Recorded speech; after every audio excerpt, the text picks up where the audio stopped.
Fifth class EVS ప్రజలు మెరుగైన జీవనం కోసం కాలానుగుణంగా ఒక ప్రాంతం నుంచి మరొక ప్రాంతానికి వెళ్ళడాన్ని వలస అంటారు.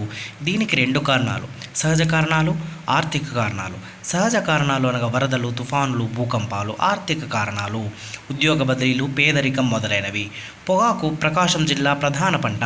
ఉమ్మడి కుటుంబ పెద్ద ఆ కుటుంబానికి ముందు ఉండి నడిపించేవారు. పై చార్ట్ అనగా వృత్తాకారంలో గీయబడిన ఒక రేఖాచిత్రం. ఇది అంకెలను భాగాల రూపంలో సూచించడానికి ఉపయోగపడుతుంది. కుటుంబ పద్దు బడ్జెట్ అనేది ఒక కుటుంబం యొక్క ఆదాయం. పొదుపు వలన కలిగే ప్రయోజనాలు: అత్యవసర పరిస్థితుల్లో ఉపయోగపడుతుంది, ఆర్థిక స్వాతంత్రం ఇస్తుంది, ఖర్చు తగ్గిస్తుంది. సాధారణంగా ఒక ప్రాంతంలోని ఉష్ణోగ్రత, వర్షపాతం మొదలైన పరిస్థితులను వాతావరణం అంటారు. భూమి సుందరమైన నీలిగ్రహం. భూమి రోజు రోజుకు వేడెక్కుతోంది. దీన్నే గ్లోబల్ వార్మింగ్ అంటారు. ధనవంతులు ఎయిర్ కండిషనర్, రెఫ్రిజిరేటర్స్ ఉపయోగిస్తుండడం వలన దుష్ప్రభావాలు కలుగుతున్నాయి. నీరు, బొగ్గు, ఇంధనం మొదలైనవి సహజ వనరులు.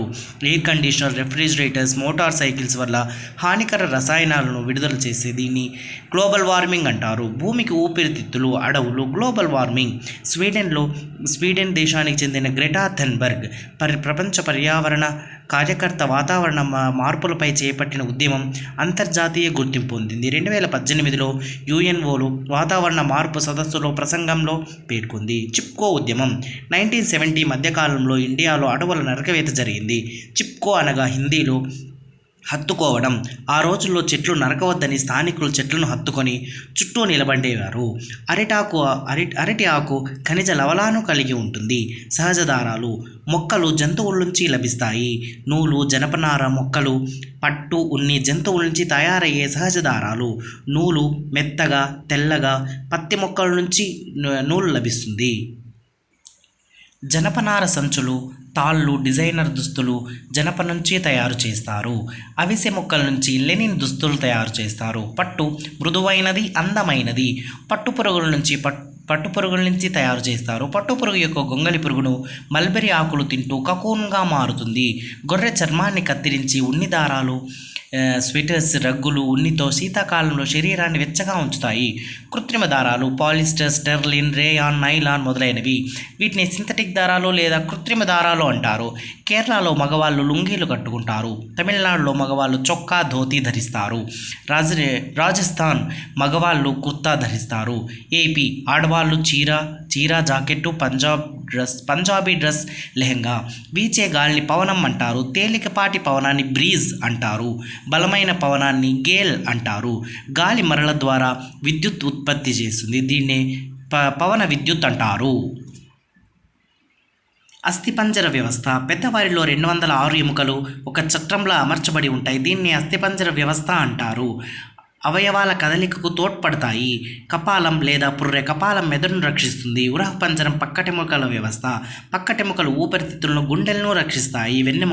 వెన్నెముక శరీరాన్ని నిటారుగా ఉండేటట్లు చేస్తుంది. బాహ్య చెవి దీన్ని పిన్న మరియు ముక్కు చివర భాగం మృదులాస్తి మెత్తని ఎముకతో నిర్మితమై ఉంటాయి. చిన్న ప్రేగు 6 మీటర్ల పొడవు కలిగి ముడతలు పడి ఉంటాయి. ఈ ముడతలు అనేవి ఆహారం జీర్ణమై రక్తంలో శోషించబడేదాకా ఉంచడానికి ఉపయోగపడుతుంది. జీర్ణ వ్యవస్థలో ఆహారం నోటిలోని దంతాల సహాయంతో నమలబడి లాలాజలంతో కలిసి మెత్తగా ఏర్పడుతుంది. దీని ద్వారా ఆహార వాహిక ద్వారా జీర్ణాశయంలోకి ప్రయాణం చేస్తుంది. ఇందులో జీర్ణ రసాయనాలతో కలయిక జరుగుతుంది. ఆహారం చిన్న ప్రేగులోకి చేరి పూర్తిగా జీర్ణమవుతుంది. పూర్తిగా జీర్ణమైన ఆహారం రక్తంలోకి శోషించబడుతుంది. జీర్ణం కాని ఆహారం పెద్ద ప్రేగులోకి, దాని ద్వారా పాయువు ద్వారా బయటకు వెళుతుంది. సంక్లిష్టమైన ఆహార పదార్థాల జీర్ణ రసాయనాలతో ఉండే ఎంజైమ్ల సహాయంతో రక్తంలోకి శోషించబడే సరళ పదార్థాలను మార్చడాన్ని జీర్ణక్రియ అంటారు. శ్వాస వ్యవస్థ. గాలి పీల్చడాన్ని, గాలి వదలడాన్ని, ఉచ్ఛ్వాసం, నిశ్వాసాలను శ్వాసక్రియ అంటారు. వీటిలో ఉండే భాగాలు ముక్కు, గాలిగొట్టం, ఊపిరితిత్తులు. ఈ ఊపిరితిత్తులు ఉచ్ఛ్వాస సమయంలో లంగ్స్ వ్యాకోచిస్తాయి. నిశ్వాస సమయంలో లంగ్స్ సంకోచిస్తాయి. ఒక జత లంగ్స్ స్పాంజ్ లాంటి ఆకృతిలో ఉరహకరంతో కలిగి ఉంటాయి. పీల్చే గాలిలో ఆక్సిజన్ ఉంటుంది. ఆక్సిజన్ కణంలో ఆహార పదార్థాలను విచ్ఛిన్నం చేసి శక్తిని విడుదల చేయడంలో సహాయం చేస్తుంది. అప్పుడు ఉత్పత్తి అయ్యే కార్బన్ డైఆక్సైడ్, నీటి ఆవిరి లంగ్స్ నుంచి బయటకు విడవడాన్ని నిశ్వాసం అంటారు. డాక్టర్ రోగిని హృదయ స్పందన స్టెథిస్కోప్ ద్వారా కనుక్కుంటాడు. స్టెథిస్కోప్ని కనుక్కున్నది జాన్ లెన్నెక్. రక్త ప్రసరణ వ్యవస్థ. రక్త ప్రసరణలో గుండె, రక్తం, రక్తనాళాలు ఉంటాయి. గుండె రక్తాన్ని రక్తనాళాల ద్వారా శరీరంలోకి అన్ని భాగాలకు పంపు చేస్తుంది. శరీర భాగాల నుంచి రక్తాన్ని స్వీకరిస్తుంది. రక్తనాళాలు. ఈ రక్తనాళాల్లో ధమనులు, సిరలుగా ఉంటాయి. ధమనులు మంచి రక్తాన్ని గుండె నుంచి ఇతర శరీర భాగాలకు తీసుకుపోతాయి. ఆక్సిజన్ కూడిన రక్తం. పుప్పుస ధమనిలో చెడు రక్తం ఉంటుంది. సిరలు శరీర భాగాల నుంచి ఆక్సిజన్ లేని రక్తాన్ని గుండెకు చేరుస్తాయి. పుప్పుస సిరలలో మాత్రం మంచి రక్తం ప్రవహిస్తూ ఉంటుంది.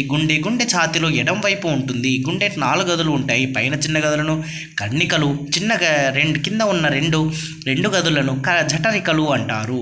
గుండె మోటార్ పంపు వలె పని చేస్తుంది. లబ్ డబ్ అనే శబ్దాన్ని ఇస్తుంది. రక్తం ఆక్సిజన్ మరియు పోషకాలను రక్తం శరీర భాగాలకు సరఫరా చేస్తుంది. రక్తం శరీర ఉష్ణోగ్రతను నియంత్రిస్తుంది.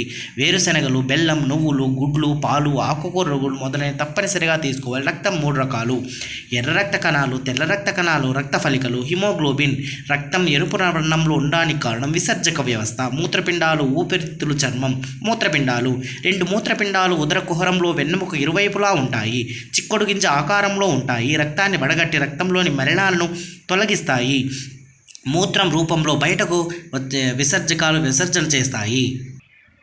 ఊపిరితిత్తులు స్పాంజ్ వంటి నిర్మాణాలు. శ్వాసక్రియలో పీల్చుకున్న గాలిలోని ఆక్సిజన్ ఊపిరితిత్తులకు చేరి రక్తంలో కలుస్తుంది. అప్పుడు విడుదలయ్యే కార్బన్ డయాక్సైడ్ నిశ్వాసం ద్వారా ఊపిరితిత్తుల నుంచి బయటకు వచ్చేస్తుంది. చర్మం అతిపెద్ద విసర్జక అవయవం. చెమట గ్రంథుల్ని కలిగి ఉంటుంది. స్వేద రంధ్రాల ద్వారా బయటకు పంపిస్తుంది. నాడీ వ్యవస్థ.